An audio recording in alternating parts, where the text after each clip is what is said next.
Ich glaube, wenn wir sprechen über die transatlantischen Beziehungen, denken wir oft nur an die Beziehungen zwischen einer Regierung und die anderen. Und natürlich diese transatlantischen Beziehungen sind nicht nur Beziehungen zwischen Regierungen. Aber was diese Beziehungen stark macht und sie im Laufe der Zeit auch weiterentwickelt, sind natürlich die zwischenmenschlichen Verbindungen, der kulturelle, wirtschaftliche und akademische Austausch. Und das hat uns natürlich in den letzten 2 Jahren gefehlt.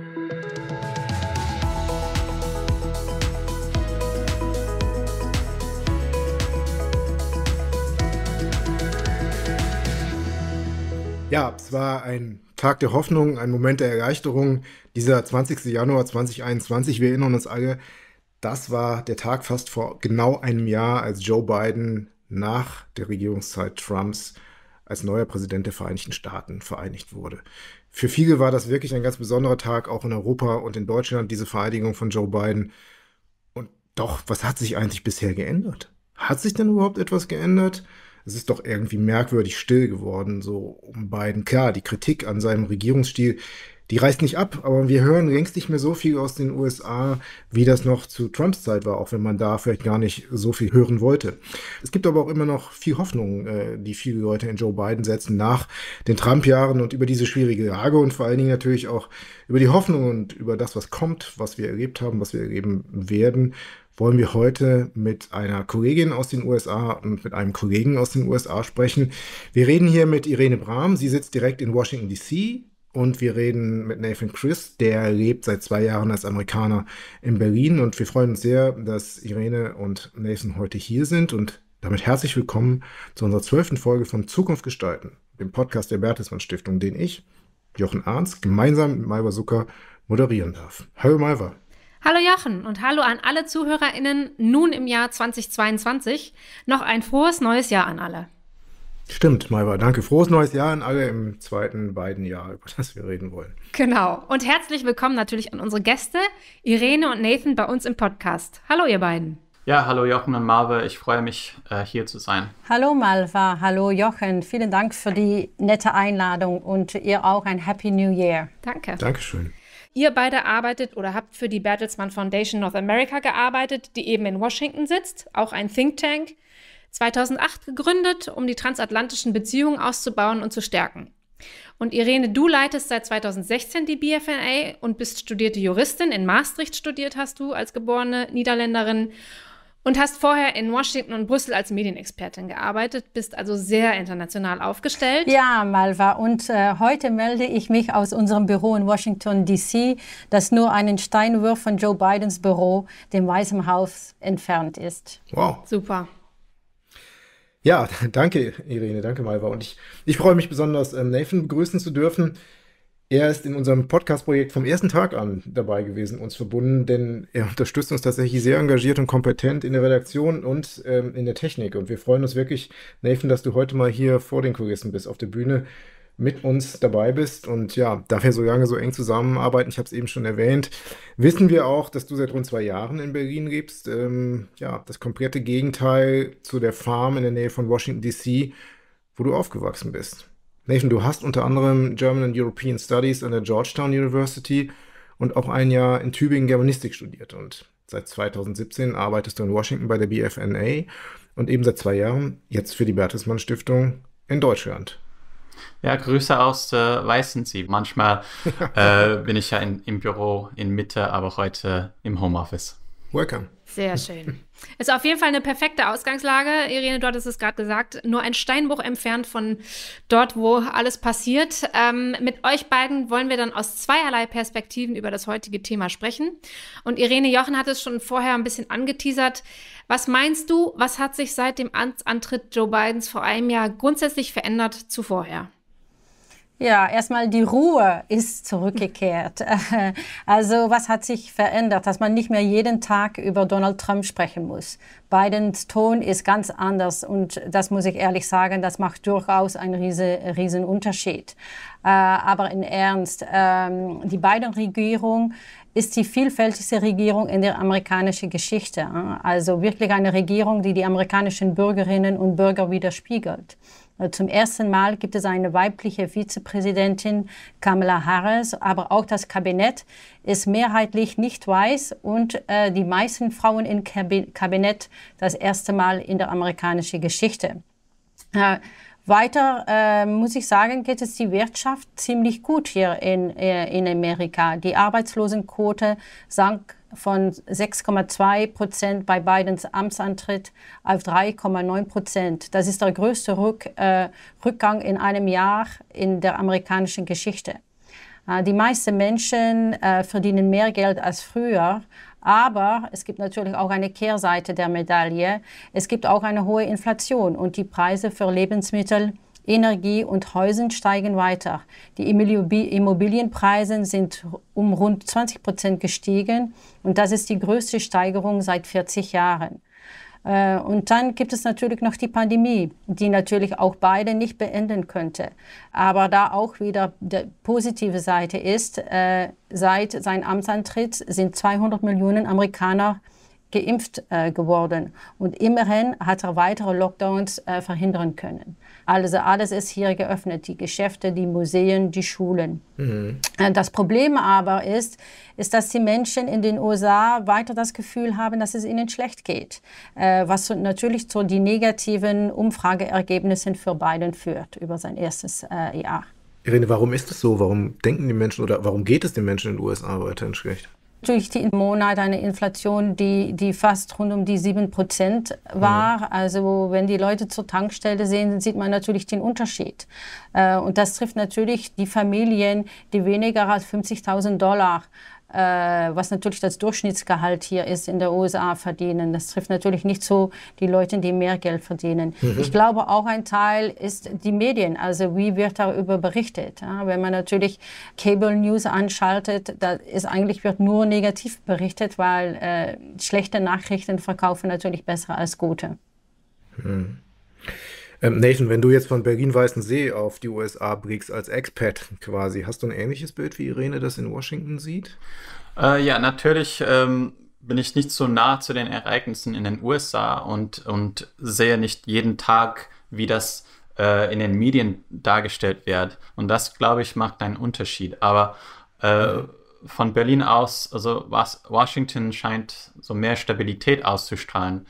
Aber in Europa hat Biden bisher keine große Figur gemacht. Also er war hier für einige Gipfeln, aber er hat keine großen Wellen gemacht. Aber ehrlich gesagt ist das vielleicht nicht allzu schlecht, denn die EU und USA können ein ruhiges Meer gut gebrauchen.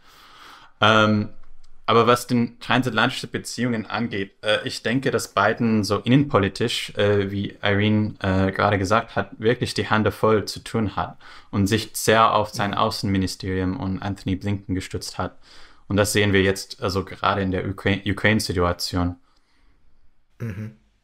Ja, okay. Also es ist ja in Amerika traditionell so, dass die Regierenden und auch die Opposition auf der Hälfte der Wahlzeit bei den Midterm-Wahlen so das erste Zeugnis eigentlich bekommen. Und im November 22 stehen ja die Midterm-Wahlen schon an. Ist ein bisschen Zeit hin noch, aber wie du gerade gesagt hast, passiert eine ganze Menge. Irene hat eben auch nochmal die Pandemie erwähnt. Trump sieht man, da sich hinter den Kulissen auf sich immer noch politisch so weit vorbereitet, dass er eine größere Rolle spielen könnte. Wagt ihr beiden denn in Washington und in Berlin jetzt hier eine Prognose für diese Midterm-Wahlen im November 2022, wie das Zeugnis aussehen könnte für die Biden-Administration? Ja, also Prognose, sind fast noch 9 Monate, also viel kann auch immer passieren. Aber ich glaube, viele Menschen machen sich hier große Sorgen, dass es für Biden schlecht laufen wird bei den Midterm-Wahlen. Also schneiden die Republikaner gut ab und das ist gut möglich, dass Trump sich dann erneut als Kandidat aufstellen wird. Der bereitet sich jetzt mittlerweile auch vor, macht schon teilweise Kampagneveranstaltungen und hat jetzt schon über $100 Millionen für einen möglichen Wahlkampf gesammelt. Er wird auch weiterhin noch immer als Führer der Republikanischen Partei anerkannt. Also ja, positiv sieht es nicht aus, aber es kann noch viel passieren. Ja, die Prognosen sind, würde ich auch sagen, nicht sehr positiv für Biden. Aber normalerweise sind die Midterms ja eine Reaktion zu den ersten Jahren, also der Administration. Und da es ja in den USA nicht sehr gut geht, könnte das einen Schwerfolgen für Joe Biden und Co. haben. Ich glaube, momentan wird Joe Biden von Amerikanern je nach Umfrage kurz unter 50% Zustimmungsquote. Also er hat noch Arbeit. Und besonders wenn man an das Senat guckt, sieht man, wie gleich die beiden Parteien sind. Also momentan ist die Sitzverteilung quasi 50-50 aufgeteilt. Und nur ein zusätzlicher Sitz für die Demokraten oder die Republikaner könnte sehr große Auswirkungen haben. So, es ist sehr viel auf dem Spiel für die Midterm. Und mal sehen, was passiert. Aber es sieht nicht sehr leicht aus für die Biden Administration. Okay, aber dann wäre es tatsächlich so, dass Trump zum zweiten Mal und dann gegen Biden antreten würde. Und also bei allem Respekt zumindest für einen der beiden, das sind zwei sehr betagte Männer. Gibt es da wirklich keine anderen Kandidaten? Ist da niemand in Sicht, der da auch antreten würde? Ja, es gibt natürlich auf beiden Seiten potenzielle Kandidaten. Die Frage ist, ob sie eine Chance haben, wenn sowohl Biden als auch Trump erneut antreten. Bei den Demokraten gibt es natürlich die Vizepräsidentin Kamala Harris. Die wollte schon mal Präsidentin werden, aber es gibt auch andere mögliche Kandidaten, wie den Verkehrsminister Pete Buttigieg oder die derzeitige Handelsministerin Gina Raimondo. Also da gehen mehrere Gerüchte hier zurzeit in Washington, dass die beiden sehr gute Kandidaten sind. Und natürlich auch, also alle drei sind etwas jünger als Biden. Ja, aber man kann ja wirklich gerade feststellen, also vielleicht bis auf ein paar Parteien, dass sich in Deutschland die Politik gerade verjüngt hat, zumindest die jetzt gerade in der Regierung sind. Und das wird auch jedem bewusst, zum Beispiel bei dem Besuch der Außenministerin Annalena Baerbock, bei Staatsbesuchen in Russland. Gibt es denn so wenig junge Leute in der US-Politik? Ja, also wirklich junge, ne? So junge, um die 40 junge. Oder so 30. Ja, hier in den USA sagt man, only the rich run for office. Es gibt aber trotzdem viele junge Menschen, die politisch aktiv sind. Die sind sehr aktiv in diese Grassroots-Organisations. Es gibt auch einige, so wie die Ocasio-Cortez, die natürlich noch ziemlich jung ist. Aber ohne ein Netzwerk ist es in den USA sehr schwer, das nötige Geld für einen Wahlkampf zu sammeln. Und das ist natürlich ganz anders als in Deutschland. Vizepräsidentin Harris ist natürlich im Vergleich zum Durchschnittsalter der US-Senatoren, das zurzeit bei, ich glaube, 64 Jahren liegt, natürlich noch sehr jung. Dennoch scheint sie eine schwierige Zeit zu haben und sie wird sehr viel kritisiert. Kritik, die nicht immer gerechtfertigt ist, finde ich, manchmal auch wegen so sinnloser Dinge wie einem Kochtopf, den sie in Paris gekauft hat. Was? Ja, sie hat einen Kochtopf gekauft, der war, glaube ich, $300. Sie kocht sehr viel und sehr gerne und macht auch vorher auf Instagram, hat sie immer ihre Rezepte, Kochrezepte gezeigt und hat während ihren offiziellen Besuch an Frankreich in Paris einen Kochtopf gekauft. Und da gab es hier sehr viel Kritik. Wie konnte sie über $300 ausgeben für einen Kochtopf? Was die Leute natürlich immer vergessen, ist, dass Kamala Harris eine sehr erfolgreiche Karriere hatte, immer gut Geld verdient hat und natürlich sich auch einen Kochtopf von $300 bestimmt leisten kann. Und der ist bestimmt gut aus Frankreich. Der ist bestimmt gut aus Frankreich, ja. Aber das heißt, man setzt heute eben nicht mehr so auf Kamala Harris und das war ja beim Amtsantritt auch eine ganz andere Situation, ne? Ja, aber ich glaube, sie wird natürlich auch deshalb genauer unter die Lupe genommen, weil sie die erste Frau ist und die erste schwarz-indischen Amerikanerin ist, die das Amt als Vizepräsidentin bekleidet. Also daher natürlich mehr Kritik vielleicht auch als bei anderen Vizepräsidenten. Außerdem ist sie für einige wirklich schwierige Themen zuständig, wie zum Beispiel die Einwanderung von Menschen ohne Papieren und die Wahlrechtsfrage. Das sind nicht gerade zwei Themen, mit denen man bei der Opposition zurzeit sehr viel Sympathie gewinnt. Also ziemlich schwierig. Ja, ich finde das manchmal total interessant, jetzt auf diese transatlantischen Beziehungen zu gucken, weil unter Trump waren sie ja politisch sehr schlecht, Aber wir haben eigentlich jeden Tag uns darüber unterhalten, über die USA, so hier in Europa. Wir haben eigentlich, das war sehr gegenwärtig dauernd, das Thema in den USA. Jetzt sind sie offensichtlich sehr viel besser, die transatlantischen Beziehungen, aber wir reden kaum noch drüber. Also die USA finden eigentlich im öffentlichen Diskurs nicht mehr so stark statt, wie es noch zu Trump-Zeiten war, auch wenn es ein negativer Diskurs war. Und ich vermute mal, dass Nathan als Amerikaner in Berlin damals auch denn ständig darauf angesprochen wurde, dass er aus diesem, daher kommt, wo Trump Präsident ist. Das hat wahrscheinlich relativ stark genervt. Denn, Nate, ist das noch so? Wirst du noch darauf angesprochen auf Amerika oder ist es vorbei? Nee, ich glaube, es gibt ja immer noch Interesse an den USA natürlich und die Fragen sind halt anders. Und es war nicht nur Trump, sondern auch Obama, die Interesse der Deutschen und den Europäern an den USA geweckt hat. Und das stimmt. Also ich muss sagen, als ich zum ersten Mal nach Deutschland gekommen bin, 2010, war es während der Obama-Administration und ich habe gesehen, dass es nur steigt, also die Interesse an den USA. Und das ist total verständlich, weil die Politik in den USA hat viel Einfluss weltweit und europaweit und man kann die US-Nationalpolitik nicht wirklich entkommen.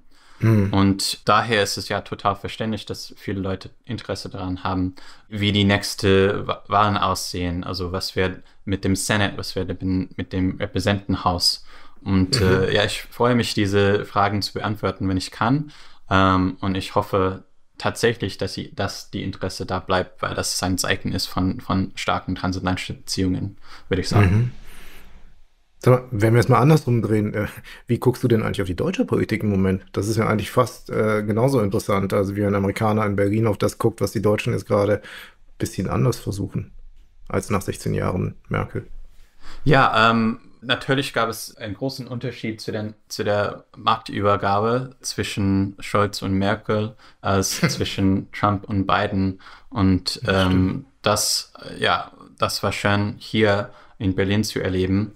Aber ja, also man hat das Gefühl, vielleicht nur in Berlin, aber ich nehme an, dass es überall in Deutschland, dass die politische Streite immer von den Leuten, die das erleben, das wird immer so serious betrachtet. Und ich habe gehofft, dass in Berlin und in Deutschland ich ein bisschen weg von der gespalteten Gesellschaft kommen werde. Aber wegen der Pandemie ist es natürlich noch da.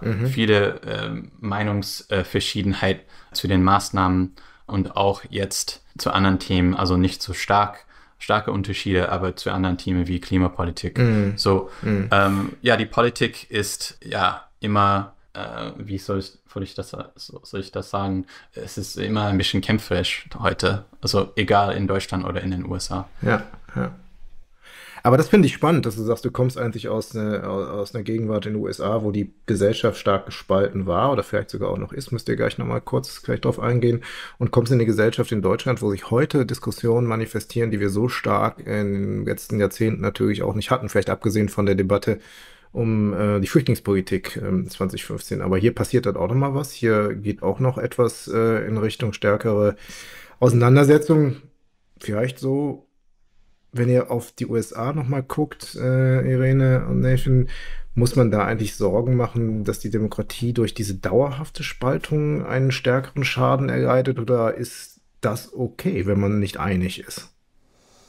Ja, ich glaube, man muss sich Sorgen machen. Es ist natürlich okay, wenn wir uns nicht einig sind. Aber das Problem zurzeit ist, man kann doch nicht mehr miteinander reden. Das ist gefährlich, ja. Und das ist ganz gefährlich. Und ich glaube, wenn man sieht, was hier passiert ist, im vergangenen Jahr am 16. Januar und natürlich die nicht problemlose Machtübergaben von Trump an Biden und wo zurzeit noch immer Millionen von Menschen denken, dass Biden nicht der Präsident ist, aber Donald Trump den Präsident ist, denke ich, ja, wir müssen uns Sorgen machen, wenn man sieht, die ganzen Diskussionen rund um das Wahlrecht, alles, was hier passiert auf unterschiedliche Staatsebene, dann denke ich, ja, wir hier bei der Bertelsmann Foundation täuschen, vor 4 Jahren sind wir schon mit einer Podcast-Serie How to Fix Democracy begonnen. Und leider ist das noch immer aktuell. Wir sehen natürlich die Probleme, wir sehen aber auch, und das macht mir natürlich Mut, wir sehen natürlich auch die Leute, die nach Lösungen suchen. Und ich muss ganz ehrlich sagen, die viele junge Menschen, mit denen wir gesprochen haben, die sehr engagiert sind und sich sehr für diese Demokratie einsetzen, ist natürlich ganz positiv. Und ich glaube, und das sieht man auch, dass diese Graswurzelbewegungen hier in den USA viel bewegen können. Mhm. Nathan, hast du vielleicht ein paar Beispiele? Ich glaube, du hast auch bei dem Podcast mitgemacht, oder? Ja, also ich habe die erste 3 Staffel von How to Fix Democracy bearbeitet. Also die ganze Serie handelt sich von sehr viel verschiedenen Themen. So von Wirtschaft zu Digital Democracy und Geschichte und viele anderen Sachen. Und ja, also ich habe mich gefreut, manche von unseren Interviewpartnern in beiden Summit for Democracy gesehen. Und ich glaube, das ist ein sehr gutes Zeichen, dass wir die richtige Stimmen gefunden haben zu diesem Thema. Du meinst, Summit for Democracy war die Veranstaltung, die Joe Biden ins Leben gerufen hat? Ja. Okay, am Anfang seiner. Ja, und die werden auch nochmal fortgesetzt, hatten wir, glaube ich, im Vorgespräch besprochen, richtig? Ja, da wird es einen zweiten Gipfel geben. Und ich glaube, dann hoffen die, dass das in Person sein kann. Okay. Ich habe noch eine andere Frage an euch beide. Ich habe am Wochenende zufällig in meinen Reisepass, in meinen Passport geschaut und habe gesehen, dass mein 5-jähriges Visum für die USA abgelaufen ist gerade. Und dabei fiel mir auf, dass ich es 2,5 Jahre nicht benutzen konnte. Also dass eigentlich in den letzten 2,5 Jahren persönliche Begegnungen durch die Pandemie nicht möglich waren. Wie seht ihr das? Also wir unterhalten uns jetzt hier zwischen Washington, Berlin und Gütersloh digital, wie wir das immer machen. Aber fehlt uns da was? Ist uns da was verloren gegangen in dieser Zeit zwischen den Europäern und den Amerikanern, dadurch, dass wir uns nicht mehr persönlich gesehen haben?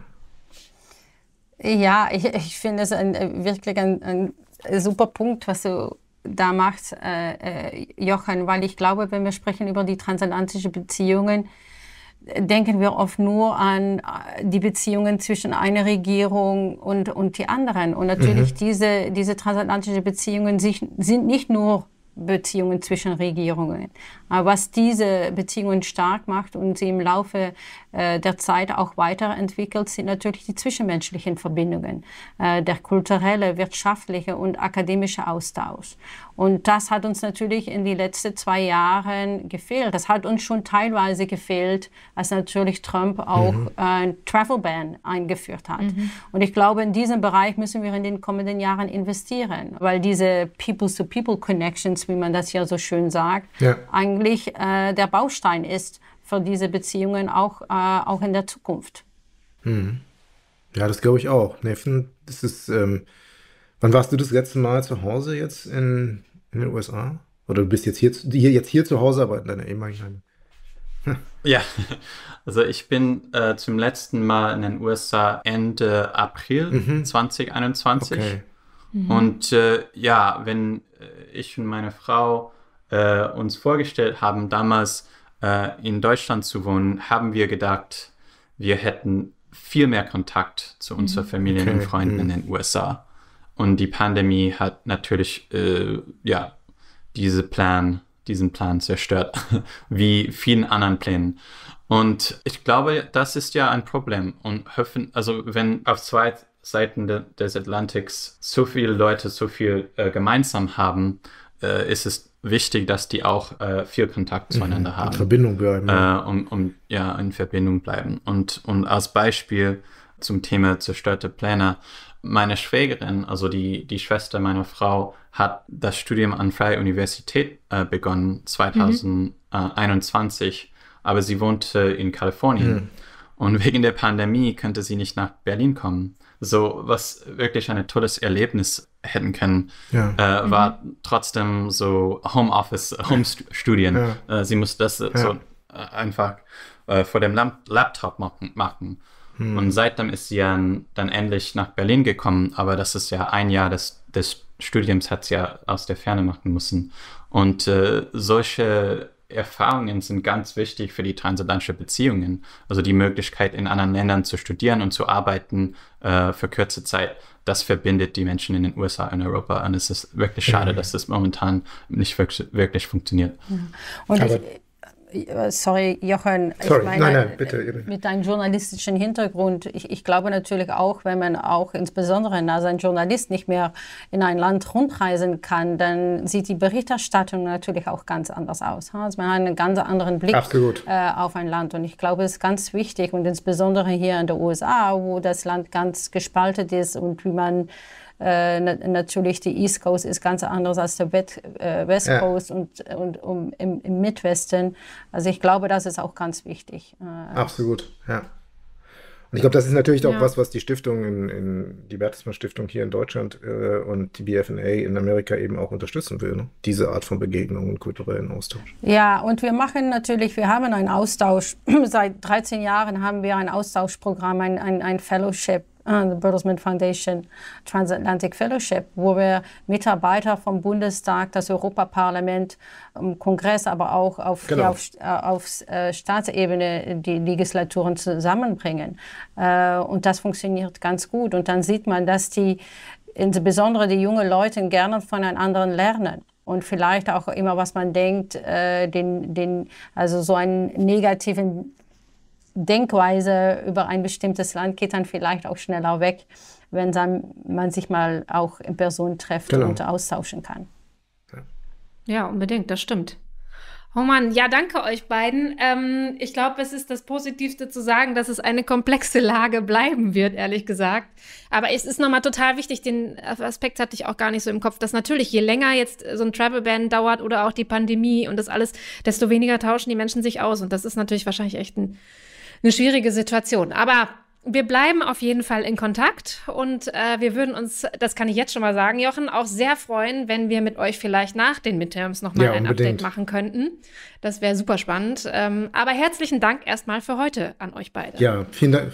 Ich wollte sagen, danke Malva und Jochen und ich hoffe, ihr könnt uns hier mal besuchen auf der anderen Seite der Atlantik. Also mit diesem dann auch die Einladung nach Washington. Dankeschön. Super, danke. Ja, das wollte ich so und so gerade noch sagen, Nathan, auch zu dir. Also nach diesem Winter in Deutschland erscheint einem Homeoffice in Kalifornien natürlich sehr erstrebenswert.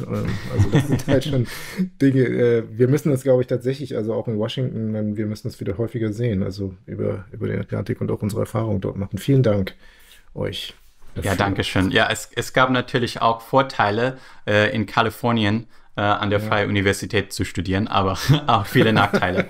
Ja, danke schön für das Gespräch. Ja, danke, dass ihr uns so tolle Einblicke gegeben habt hier, wirklich. Fand ich auch spannend, total. Ja, und in der nächsten Folge sprechen wir über das Rollenbild und Karrieren von Frauen mit Expertinnen der Stiftung, anlässlich nämlich des Weltfrauentags am 8. März. Und ein Thema, bei dem generell Defizite in Zeiten der Pandemie, wie sie bei vielen anderen Themen, haben wir auch heute festgestellt, noch deutlicher wurden diese Defizite. Das wird bestimmt auch sehr aufschlussreich. Ja, Malva, ich bin auch schon sehr gespannt auf diese Folge, die kommende Folge des Podcasts, auf dieses Thema, was sehr wichtig und relevant für uns ist. Und wie immer, ihr könnt uns überall hören, wo es Podcasts gibt, dieses Mal, beim nächsten Mal, und schreibt uns auch gerne wieder im neuen Jahr unter podcast@bertelsmann-stiftung.de, podcast@bertelsmann-stiftung.de. Alle Infos aus dieser Folge, wie zum Beispiel zum Podcast der BFNA, How to Fix Democracy, verlinken wir hier in unseren Shownotes. Und ich würde ganz kurz nochmal Nathan ansprechen, weil Nathan, ihr habt noch einen weiteren Podcast, auf den wir aufmerksam machen könnten zu den transatlantischen Beziehungen. Ja, danke, Jochen. Wir haben gerade eine neue Podcast-Miniserie über transatlantische Beziehungen gestartet. Es heißt Bridging the Atlantic. Es ist auf Englisch. Ich bin der Host. Und die nächste Folge wird bis zum Mitte Februar erscheinen. Und die Serie ist auf allen üblichen Podcast-Plattformen und auch auf die Webseite von der Bertelsmann Foundation North America, bfna.org. Danke. Und wir werden auch darauf verlinken hier natürlich und schlagen so die Brücke über den Atlantik. Und wir bedanken uns sehr bei euch. Auf bald und tschüss. Tschüss. Tschüss. Tschüss.